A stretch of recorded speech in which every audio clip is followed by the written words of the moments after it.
really like Boardwalk Empire on HBO. It's another of these long-form dramatic series set in the Prohibition era of Atlantic City. It's about running booze and stuff like that, and then predictably there's a lot of stuff in it that probably offend people. I don't know. Make a choice about what you watch or whatever, but I really like Boardwalk Empire. And one of the things that I liked about Boardwalk Empire, and frankly, one of the things that I like about watching sometimes programming that others might find controversial, is that seems to be where people will really take the risks in terms of what they do with plot structure. Now, not every episode of Boardwalk worked this way, but a lot of them did. The thing that would happen at the beginning would match with the thing that happened at the very end, and the real point of the show that corresponded with the title of the episode would happen directly at the middle point of the episode. So all of the action from the beginning to the midpoint would rise to this epiphany moment that is sort of decoded by knowing the title of the episode. But then, and this is where it got interesting, coming back down the mountain from the peak of the middle of the episode to the end of the episode, things would happen sequentially that would correspond to the rising action the other way. And in doing so, this is a really interesting way to tell a story, and one that isn't super familiar and already, tried and worn out for modern audiences. Well, there's actually a name for this type of structure, and it's called chiasm. And this chiastic structure is not an entirely Hebrew invention, but that's the place where we're most likely to come in contact with it today because it pops up a ton in the Bible. Now, sometimes it's really, really glaringly obvious. Other times it's a little bit sneakier, but once you see it, oh my goodness, my friends, it is everywhere. Have you heard of Bader-Meinhof syndrome? It's the thing where once you see a thing or become aware of a thing, now that thing is everywhere. Like if you buy like a Mazda or something. You're like, I didn't even know there were Mazdas on the road. This is a nice little car. All of a sudden, everywhere you look, surprise, Mazdas. Likewise, everywhere you look in the Bible, chiasm. As soon as you see it, it's not going away. So Psalm 46, here's one that might be somewhat familiar. Either way, I'm going to read it to you. It goes like this. God is our refuge and strength, an ever-present help in trouble. Therefore we won't fear though the earth give way and the mountains fall into the heart of the sea, though its waters roar and foam and the mountains quake with their surging. There's a river whose streams make glad the city of God, the holy place where the Most High dwells. God is within her, shall not fall. God will help her at break of day. Nations are in uproar, kingdoms fall. He lifts his voice, the earth melts. The Lord Almighty is with us, the God of Jacob is our fortress. Come and see the works of the Lord, the desolations he's brought on the earth. He makes wars cease to the ends of the earth. He breaks the bow and shatters the spear. He burns the shields with fire. Be still and know that I'm God. I'll be exalted among the nations. I'll be exalted in the earth. The Lord Almighty is with us. The God of Jacob is our fortress. Now, I understand that you are probably right now wearing some sort of workout unitard, and you're sweating vigorously at a club, maybe on one of these little treadmill kind of devices or one of these Peloton bikes that the attractive people are using these days.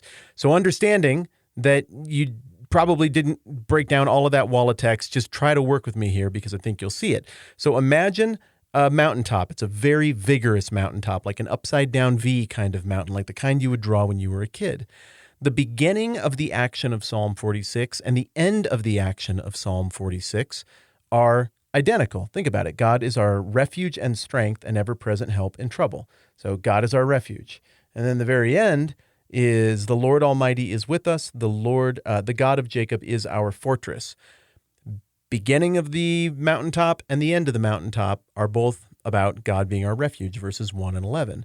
Now we're going to move up the mountaintop a little bit, both from the end and toward the middle point of the mountaintop from the beginning, and we're going to see there's another set of things that corresponds here. Verse 2 says, therefore we will not fear, though the earth give way. Verse 10 says, be still and know that I am God. In other words, you're calm about things because God knows what he's doing. Aha! So the beginning and the end of the climb up and down the mountain match. Plus, like the first 20% has a corresponding thing as well. No fear, be still. Verses 3 and 4 and verses 8 and 9 correspond as well. So now we've moved a little bit closer up from the back end and from the front end of the mountain toward that peak in the middle. And we see in verses 3 and 4, the waters roar, the mountains quake, the river, streams, and all kinds of natural language, the mountains falling and stuff like that. The theme here being that nature is raging, but God is in control over all of that. And verses 8 and 9 do the same thing, except it's a little bit different. It's not about nature. It's about people and decision-making. And it's about desolation and war, and makes wars to cease, and breaks the bow and the spear and burns the shields. So 3 and 4 correspond to 8 and 9, where 3 and 4 say stuff's going crazy, maybe with the physical world, but God's got it. Verses 8 and 9 say stuff's going crazy in the minds and hearts of men and women and politics, but God's got things under control. Then at 5 and 7, so now we're at like the 80% mark going up the mountain from both the end and the beginning. And we see another correspondence. Verse 5, God is within her. She will not fail. God will help her at break of day. Verse 7, the Lord Almighty is with us. The God of Jacob is our fortress. You see, God is present. God is present in both of these situations, so you don't have to hit the panic button. And then verse 6 represents the very, very tippy top of this mountain. We've worked our way all the way up in these corresponding footholds that match. And what do we have here? Well, we have the key thought. Nations are in uproar, kingdoms fall. He lifts his voice, and the earth melts. So there are two thoughts that make the tippy top of the mountain, and that is nations rage, but God speaks. All of these world things, these world kingdoms, they're going nuts. They're out of control. It seems like they're barely on the leash from your perspective or from mine, but the psalmist writes in a very clever way, the thing that you need to take away from this is that God speaks. Where franticness happens in the world, God is completely in control, completely at ease, completely comfortable. Where there is franticness in the world, there is calm. Where the nations rage, God speaks. That means that what's different about the way you and I would lay things out in terms of our Western Greek brains that we were raised on is that here the meaning is kind of buried, and you sort of have to know the structure to be able to really see what is going on here. And I don't understand if you heard me say this and you were like, it feels like you're reading a lot into that. This seems like a lovely poem, but I'm telling you, if you weren't in that unitard and you weren't drenched in sweat and you could sit down and look at this text right now with me, it would be as easy as just drawing a little sideways mountain right here on the pages of the Bible, because it is so glaringly evident. Once you see it, you see it. You remember those things that they used to have in the mall where you'd walk through and the guy'd be like, hey, stare at this weird pixelated digitally picture. And you'd be like, this is some kind of dirty trick. You're just trying to take my money. You'd be like, look at this point really closely. And then he'd move the calendar away from you and you'd be like, what the heck? There's a dolphin jumping over a sunset in Hawaii or something. It looks like a waterbed commercial. Where'd that go? And then you look away from it, you look back, and it just looks like pixels and everything again. It's the same thing. It's actually here.